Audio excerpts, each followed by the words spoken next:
Hello বন্ধুরা, আজকের আমি করব পনির আলুর নিরামিষ রেসিপি। তো এখানে আমি লম্বা লম্বা করে পিস পিস করে কেটে নিয়েছি, দেখতেই পাচ্ছ।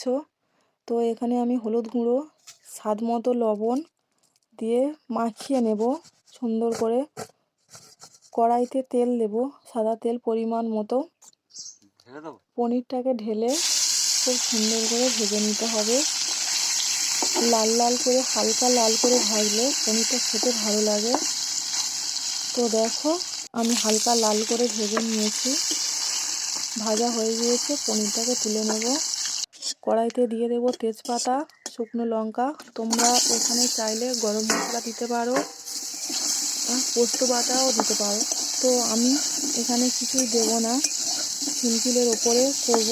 তো এখানে দেখো, আলুটাকে আমি ভেজে নিচ্ছি হালকা লাল করে পনিরের মতো, ভালো লাগবে। এখানে দিয়েছি আদা বাটা, আর দিয়েছি হলুদ গুঁড়ো, স্বাদ মতো লবণ, স্বাদ মতো লঙ্কার গুঁড়ো।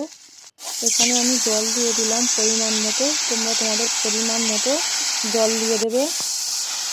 জলে নেবে 10 মিনিট পরে আমি দিয়ে দেব পনিরটা। পনির ফোটালে খুব সুন্দর খেতে লাগে। তো 10 মিনিট পরে আমি নামিয়ে নিয়েছি। দেখো কেমন হয়েছে রেসিপিটা, অবশ্যই জানিও।